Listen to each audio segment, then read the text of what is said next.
एबे आधार कार्ड को नहीं आसी एक गुरुत्वपूर्ण अपडेट। एक जरूरी दस्तावेज मध्य गोटे हूँ आधार कार्ड। जो मान पाखे आधार कार्ड रही है प्रति मास 1000 टंका जोगाई देवाक निश्चिंत कर सरकार। तेबे किभली यही टंका पाइपर भिडियो संपूर्ण अपडेट देखु। तेबे पूर्व भिडियो लाइक कर चैनल सब्सक्राइब कर पाखे बेल आइकन पर क्लिक कर दिंतु। तेबे आधार कार्ड बिना कौन सरकारी कार्य संपन्न करने एक प्रकार असंभव। तेबे आधार कार्ड को नहीं केतक निर्दिष्ट नियम रही मानिबा जरूरी। एभली भाव में सरकार परिचय पत्र को नहीं केतक योजना कार्यकारी कराई। तेबे यहाकू नहीं अनेक लोक एजाए अवगत हो पारि नाहांती। आधार कार्ड रे प्रति मास 1000 टंका लेखाए पाइबाकू एक निर्दिष्ट मानदंड रही। यहाकू जानिबा जरूरी।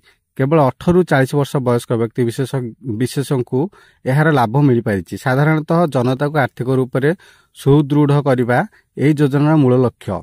निकटस्थ जेकोसी बैंक को जाई यही योजनार लाभ उठाइबा फॉर्म मागी पारिबे। ध्यानपूर्वक यही फॉर्म पूरण करी आपण लाभ मिलवा निश्चिंत। फॉर्म पूरण करिबा परे यार आवश्यक करते समस्त दस्तावेज को यही फॉर्म सह संलग्न करने को हेबो। एहा परे बैंक कर्तृपक्ष निकटस्थ दाखल करने को हेबो।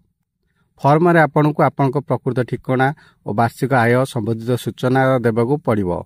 आपण आवेदन स्वीकृति हेबा मात्रे आपण निकटस्थ निर्धारित समय मासिक 1000 टंका आसीबा आरंभ हो जिवो। तेबे फॉर्म दाखल करिबा परे एहार एक नकल निज पाखरे रखंतु। एही योजनार नाम होची अटल पेंशन योजना। एही योजना रे पंजीकृत हेबा परे आपण प्रति मासरे प्रीमियम आकार रे किछि पैठ करिबा को हेबो। एहा परे आपण को 60 वर्ष पूर्ण हेबा खणी प्रति मासरे 1000 ରୁ 5000 टंका आसीबो आरंभ हो जिवो।